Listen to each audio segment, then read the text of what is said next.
मैं हूं मृत्युंजय कुमार झा और अगले आधे घंटे तक कमोडिटी मार्केट पर सबसे बड़ी कवरेज जारी है और हम आपको बताएंगे कि हफ्ते के आखिरी कारोबारी दिन बाजार का मूड माहौल कैसा है, खबरें कौन कौन सी हैं, उसका इम्पैक्ट क्या होगा। और आज की चर्चा में हमारे साथ हैं संदीप भजोरिया साहब जो कि सीईओ हैं सनविन ग्रुप के, अनुज गुप्ता है मार्केट एक्सपर्ट और नवनीत दमानी है मोतीलाल ओसवाल के। आप तीनों का बहुत स्वागत है।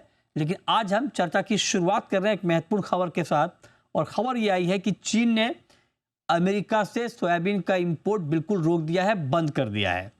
और सितंबर अक्टूबर फॉरवर्ड के लिए जो बाइंग होती है उसमें चीन ने 1 टन भी सोयाबीन यूएस से नहीं खरीदा है। और यूएस के मुकाबले ब्राज़ील का सोयाबीन $40 प्रति टन महंगा पड़ रहा है, फिर भी चीन जो है वो ब्राज़ील प्रीफर कर रहा है अमेरिका की जगह। आखिर इसके पीछे की वजह क्या है? आखिर चाइना अमेरिका को आईना क्यों दिखा रहा है? इसी पर हम बात करेंगे। संदीप जी बहुत स्वागत है सर आपका। और अब आप देखिए कि जो ट्रेडिशनल बायर है अमेरिकी सोयाबीन का, चाइना बहुत पुराना बायर, चाइना दिखा रहा है आईना और अमेरिका हमारे ऊपर नजर गड़ाए हुए है। ये वजह क्या है सर चाइना की बाइंग रोकने का?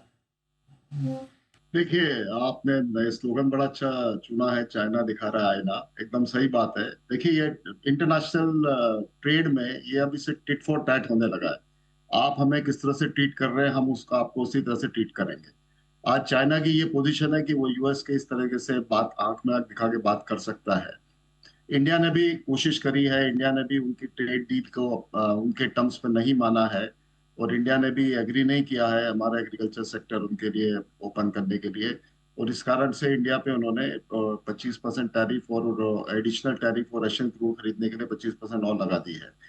तो और अभी इंडिया और चाइना आप देख रहे हैं, कल चाइना के फॉरेन मिनिस्टर दिल्ली में थे, प्राइम मिनिस्टर से भी मिले थे परसों, और कल चाइना के एम्बेसडर भी उसने स्टेटमेंट दिया है कि ये दादागिरी इंटरनेशनल मार्केट में नहीं चलेगी और ये हम विरोध करते हैं ये इंडिया पे इस तरह की टैरिफ लगाने का।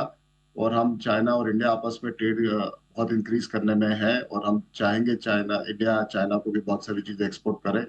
तो आई थिंक अभी ये माहौल बन चुका है कि इंडिया है, चाइना है, रशिया है, इनको आपस में ट्रेड बढ़ाने की जरूरत है। और अभी इन तीनों के बीच में जो नई इकोनॉमी जो क्रिएट, रशिया से तो हमारी बहुत पुरानी है, अब चाइना इंडिया में जो नई इकोनॉमी क्रिएट हो रही है। और शंघाई कोऑपरेशन काउंसिल की मीटिंग के लिए मोदी जी भी जा रहे हैं वहाँ चाइना। आते समय वो जापान भी रुकेंगे। तो जापान ने भी बड़ा इन्वेस्टमेंट 10 साल में कुछ 60-70 बिलियन डॉलर का कहा इंडिया में करेगा। तो आई थिंक हमें अभी ये सोचना और समझना पड़ेगा कि अमेरिका से हम ट्रेड डील चाहते हैं, रिश्ता चाहते हैं, लेकिन कुछ तो भी इक्विटेबल टर्म्स पे होना चाहिए, टोटल डोमिनेटिंग टर्म्स पे नहीं होना चाहिए।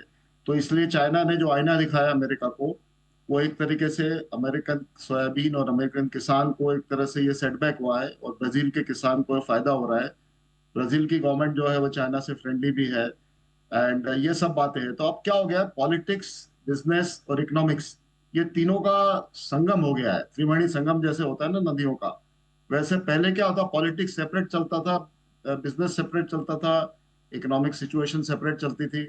अब तीनों कंबाइन होके एक ही जगह पे हो रहा है। तो जिस तरीके से जिसका तीनों को कॉम्बिनेशन बिहेवियर है, उस तरह से दूसरा कंट्री ये बिहेव कर आपने रहा है। ये इंपॉर्टेंट नया बात कही कि ये तीनों चीजें मिक्स हो गई हैं। लेकिन अब मेरा सवाल आपसे ये है क्योंकि डेटा ये बता रहा है कि चीन के अलावा अगर दुनिया के बाकी देशों को अमेरिका एक्सपोर्ट कर भी दे, दुनिया की डिमांड पूरी हो भी जाए, तब भी यूएस का जो सोयाबीन का एक्सपोर्ट है वो करीब करीब 50% घट जाएगा, 50% घट जाएगा। इसका ग्लोबल सोयाबीन मार्केट पे क्या इम्पैक्ट होगा सर? देखिए, ग्लोबल सोयाबीन मार्केट में कोई फर्क नहीं पड़ेगा। ये तो अमेरिका है, ब्राजील है, अर्जेंटीना है, जो मेजर एक्सपोर्टिंग कंट्रीज है, वो एक जगह से इंटरनेशनल मार्केट में जाएगा, दूसरी जगह से नहीं जाएगा। तो ग्लोबली मार्केट में कोई बड़ा असर नहीं पड़ेगा इसका। लेकिन लोकली असर जो है कि ब्राजील के किसान को बेटर दाम मिलेंगे, अर्जेंटीना के किसान को बेटर दाम मिलेंगे और अमेरिका के किसान को कम दाम मिलेंगे। ये लोकल इम्पैक्ट होने वाला है इस चीज का। तो ये बात है। और हमारे इंडिया का जहां तक सवाल है, हम लोग जो है सोयाबीन ऑयल तो इंपोर्ट कर ही रहे हैं सब जगह से। हम लोग अमेरिका से भी सोयाबीन ऑयल ऑयल इंपोर्ट कर मिलेगा, रहे हैं। सस्ता सोया तेल मिलेगा अमेरिका की वजह से। देखिए, दिक्कत यह है कि उनके पास में तेल के लिए उन्होंने बायोडीजल में बहुत बड़ा मैंडेट बना के रखा है कि 1 जनवरी 2026 से 5.76 मिलियन गैलन्स यूज करेंगे वो बायोडीजल में। हाँ। एंड 45Z ये सब उन्होंने लगा रखे हैं। तो उनके पास सोयाबीन ऑयल एक्चुअली एक्सपोर्ट उनको करना चाहिए, बढ़ाना चाहिए। हम तो वो 2-3 लाख हमें देते हैं, हम 10 लाख तक लेने को तैयार है। लेकिन ऐसा लग रहा है कि इस सब कारणों से वो सोयाबीन ऑयल का लोकल बायोडीजल में कंजम्पशन बढ़ जाएगा, उनके पास एक्सपोर्टेबल सरप्लस नहीं बचेगा। अच्छा, उनके पास एक्सपोर्टेबल सरप्लस सीड का रहेगा और ऑयल मिल का रहेगा। नहीं और वो बायोडीजल पे खबर आई है संदीप जी कल ही, हालांकि अभी उस पर ऑफिशियल यूएस से आना बाकी है। खबर ये आई कि जो छोटे रिफाइनरीज हैं यूएस के, उन्होंने ये डिमांड की है कि उनको बायोफ्यूल मैंडेट से अलग रखा जाए, और इसके ऊपर यस, यूएस गवर्नमेंट विचार भी कर रही है। अगर मान लीजिए ऐसा होता है, छोटे रिफाइनर्स को अगर अलग रखा जाता है बायोफ्यूल मैंडेट से, तब क्या इम्पैक्ट आप देख रहे हैं? वो स्मॉल रिफाइनरी एग्जम्पशन उसका नाम है, एसआरई। तो वो चाह रहे हैं कि हमें इससे एग्जम्पशन मिले और वो यूएस गवर्नमेंट के अंडर कंसिडरेशन में है। हम्म। तो हाइपोथेटिकली देखिए, यदि एग्जम्पशन हो जाता है हम्म। तो, और यदि वो ऑब्लिगेशन उठा के वो बड़ी रिफाइनरी पे ज्यादा लगा देते हैं तो कोई फर्क नहीं पड़ेगा। हाँ। और यदि एग्जम्पशन हो जाता है तो हो सकता है अभी जो मार्केट है उसमें $20 नीचे आ जाए। हम्म। बट यदि एग्जम्पशन नहीं होता है तो अभी जो मार्केट चल रहा है उससे $30-40 बढ़ भी सकता है। तो अभी अभी गेम वेल बैलेंस्ड है। मतलब ये डाउन साइड $20 25 हो सकता है, अप साइड $30-40 हो सकता है, हम्म। डिपेंडिंग ये एग्जामेशन का क्या डिसीजन गवर्नमेंट लेती है। हम्म। तो वो उस पर पूरा निर्भर होगा। अभी देखिए वर्ल्ड में क्या हो गया है कि राइट। पूरा पूरा कमोडिटी का प्राइस और मूवमेंट जो है ना, वो हम्म। डिमांड, सप्लाई, प्रोडक्शन और या वेदर, पहले ये फंडामेंटल फैक्टर चलते थे, इस पे चलता था। अब हो गया, हम्म। फिर बाद में आया क्रूड पे चल रहा है, फॉरेन एक्सचेंज का रेट पे चल रहा है, फिर गोल्ड सिल्वर के रेट क्या है, दूसरी चीज के रेट क्या है, उस पे चलने लगा, हेज फंड की एक्टिविटी आ गई। अब लास्ट फैक्टर और लेटेस्ट फैक्टर इंट्रोड्यूस जो हुआ है कमोडिटी ट्रेड में, गवर्नमेंट की पॉलिसी क्या है, टैरिफ को लेके, ड्यूटी को लेके, बायोडीजल को लेके, क्या मैंडेट है क्या नहीं है। अब ये नया चैप्टर खुल चुका है और ये इतना इंपॉर्टेंट चैप्टर हो गया है कि ये सब में ज्यादा कमोडिटी प्राइसेस को इन्फ्लुएंस कर रहा है। आप कोई भी कमोडिटी बोले, मतलब आप हाँ। गेहूं बोले शक्कर बोले, ऑयल सीड बोले, पल्सेस बोले, सबकी मूवमेंट जो है अभी इन चीजों पे ज्यादा निर्भर हो गई है।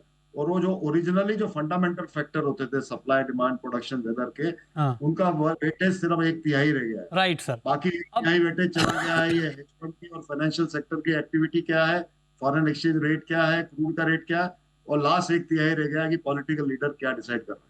तो इस तरह से प्राइस डिसाइड हो रही ठीक है बात है, ये आपने बिल्कुल ठीक बात कही। अब एक देखिए बड़ा इंटरेस्टिंग है कि जब आपसे बात हो रही तो एक साथ दो तीन खबरें हैं ऑयल को लेकर। एक तो चाइना वाली खबर है, अभी हमने यूएस बायोडीजल मैंडेट की बात की। अब तीसरी खबर है, चाइना ने यूएस को दिखाया आईना तो भारत ने भी ढूंढ लिया है नया ठिकाना।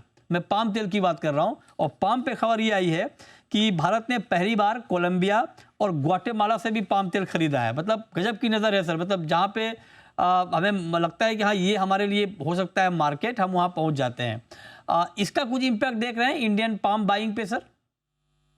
मृत्युंजय जी, आपने सही कहा। देखिए, हम एक अथाह सागर है इंडिया, हम्म। वर्ल्ड के लार्जेस्ट इंपोर्टर है वेज ऑयल के। हम्म। हमें तो वर्ल्ड के जितने भी कोनों से, जितने भी जगह से सप्लाई मिलेगा और हम्म। जहां रीजनेबल सप्लाई मिलेगा, हमें तो वेलकम है उस चीज के लिए। जैसे हमें सोयाबीन ऑयल चाइना से आया, हम्म। आप देखिए।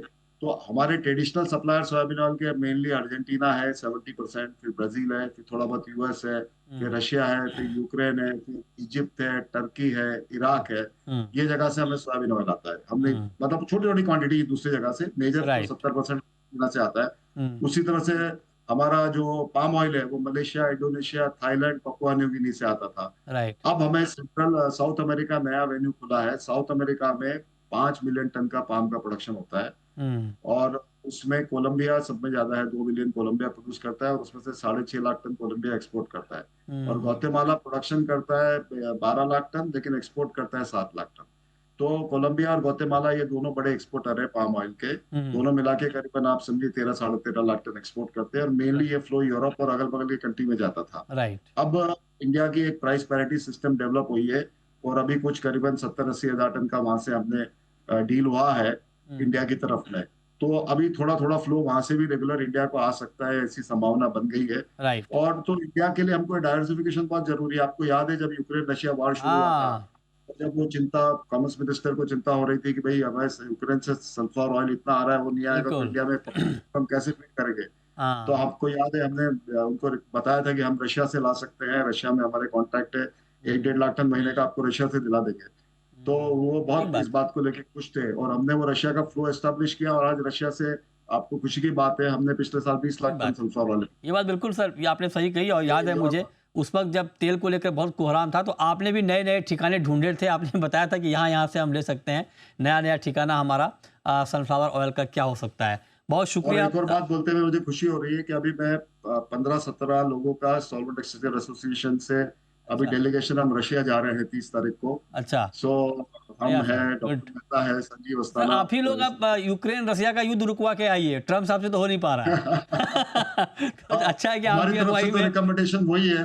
देखिए, हाँ, हम लोग बिजनेस तो आज कर रहे हैं, आज भी हाँ, हमारे इंडिया के लिए वेसल्स यूक्रेन से लोड हो रहे हैं, आज हाँ, भी वेसल रशिया से लोड हो रहे हैं। बढ़िया है सर। दोनों जगह से हमारे लोड हो रहे हैं और इंडिया हाँ, माल आ रहा है। राइट, तो हम लोगों ने दोनों में एक समन्वय बना के रखा, और हमारी अपील यही रहेगी हाँ, कि भाई ये और रुके, ठीक लोगों, बात। इनोसेंट लोगों की किलिंग रुके और वापस खुशहाली बहाल हो सब जगह। Right sir, all the best sir. मैं चाहता हूँ कि आपका रसिया दौरा कामयाब रहे।